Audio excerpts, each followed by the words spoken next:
In fact, at this point of time, a big breaking development that we are tracking at this point of time, the RBI has decided to decrease the repo rate, slash the repo rates first time in the 5 years.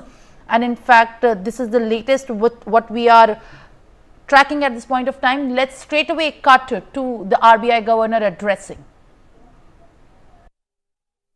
Factors into consideration, CPI inflation for the current financial year is projected at 4.8%, with Q4, the current quarter, at 4.4%. Assuming a normal monsoon, CPI inflation for the financial year 2025-26 next year is projected at 4.2%, with Q1 at 4.5%, Q2 at 4%, Q3 at 3.8%, and Q4 at 4.2%.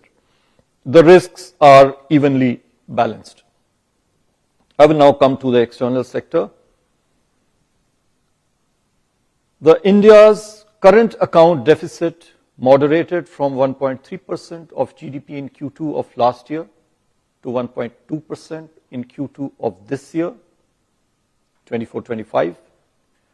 According to the World Bank, India, with an estimated inflow of $129.1 billion US, continues to remain the largest recipient of remittances globally last calendar year 2024. The current account deficit for this year is expected to remain well within the sustainable level. As on 31st January this year, I may inform you, India's foreign exchange reserves stood at 630 plus billion US dollars. This provides us an import cover of more than 10 months. Overall, India's external sector remains resilient as key indicators stay robust. I would like to mention over here, and especially because there has been commentary in the media about the Reserve Bank's exchange policy. Well, the Reserve Bank's exchange rate policy over the years has remained very, very consistent. Our stated objective is to maintain orderliness and stability without compromising market efficiency. The Reserve Bank believes in the market efficiency of the markets that we have in India for Forex. Accordingly, our interventions in the Forex market focus on smoothing excessive and disruptive volatility.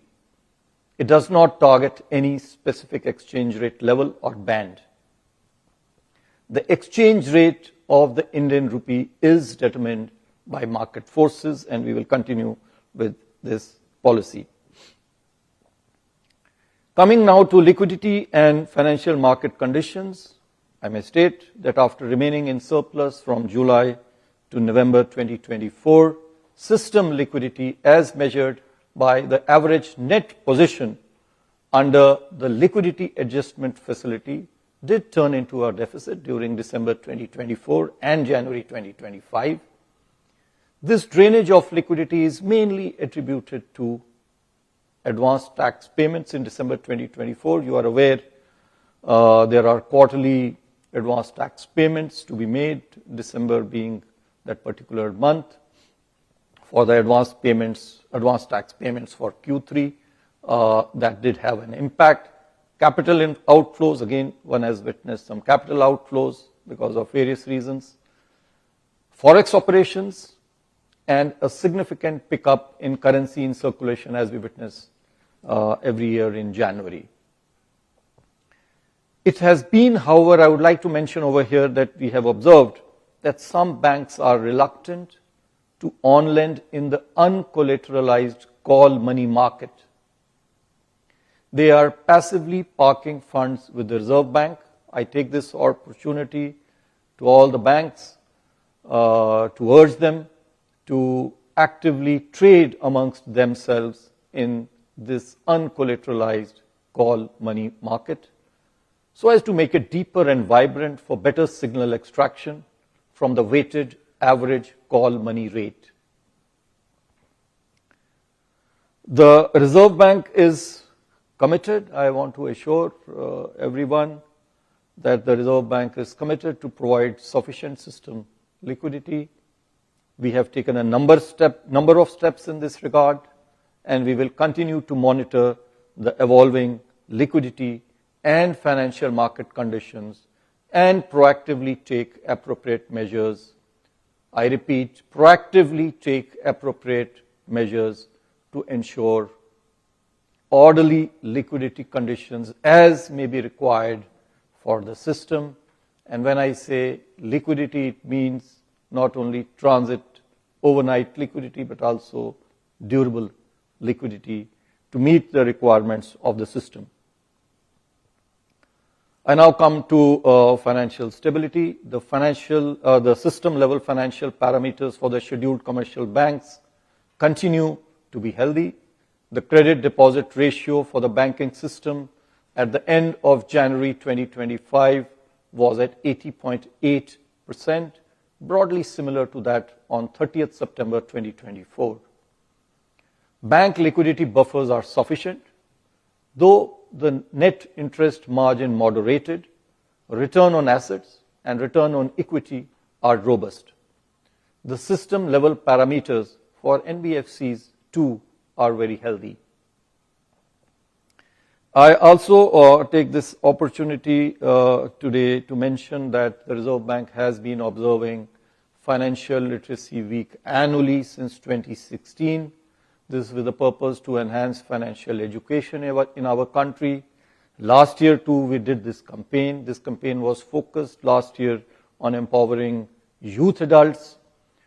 This year, recognizing the critical and multifaceted role of women in society, this campaign will emphasize on women's role in financial decision making and household budgeting. I sincerely urge all banks to actively participate in this campaign on the theme Financial Literacy, Women's Prosperity. It starts from 24th of this month. Now, before I conclude, I shall be announcing some additional measures. Necessary directions and circulars for these shall be issued separately. First of all, on digital security, the rapid digitalization of financial services has brought convenience to all of us, at the same time efficiency, but it has also increased exposure to cyber threats and digital risks, which are again getting sophisticated day by day. The surge in digital frauds is a matter of concern. It warrants action by all stakeholders. The Reserve Bank has been taking various measures to enhance digital security in the banking and payments system. Introduction of additional factor of authentication for digital payments is one such measure. It is now proposed to extend this to online international digital payments made to offshore merchants who are enabled for such authentication. Second, the Reserve Bank shall implement the bank.in exclusive internet domain for Indian banks. Registration for this domain name will commence from April this year. This will help avoid banking frauds. This will be followed by the fin.in domain for the whole of the financial sector. The banks and NBFCs, I would urge them to also continuously improve preventive and detective controls to mitigate cyber risks. They must develop robust incident response and recovery mechanisms, reinforced through periodic testing for operational resilience. Third measure that I am announcing today, over the past few years, we have expanded the suite of interest rate derivative products available to market participants to manage their interest rate risks. We shall now, to this suite, include forward contracts in government securities. This would facilitate long-term investors such as insurance funds to manage their interest rate risk across interest rate cycles. It will also enable efficient pricing of derivatives that use government securities as underlying instruments. Fourth, to enhance access of retail investors to government securities, the Reserve Bank has taken a number of steps earlier. There's another step, that I am announcing today, and this pertains to expanding the access of NDS Home, our platform for trading in the secondary market transactions for government securities, to non-bank brokers who are registered with SEBI. A number of them are registered with SEBI. They will also get an opportunity now to participate and trade through the NDS Home, the electronic trading platform of RBI for government securities. Fifth, in view of the various developments in financial markets and market infrastructure over the past few years, we shall be setting up a working group with representation from various stakeholders to undertake a comprehensive review of trading and settlement timing of markets regulated by the Reserve Bank. There are some 5 such markets which have different timings. The group shall submit its report by 30th April this year. To conclude, considering the existing growth inflation dynamics, the MPC, as I mentioned earlier, while continuing with the neutral stance, felt that a less restrictive monetary policy is more appropriate at this current juncture. The MPC will take a decision in each of its future meetings based on a fresh assessment of the macroeconomic outlook. We are committed to conduct monetary policy and take such measures as appropriate, which are timely, carefully calibrated.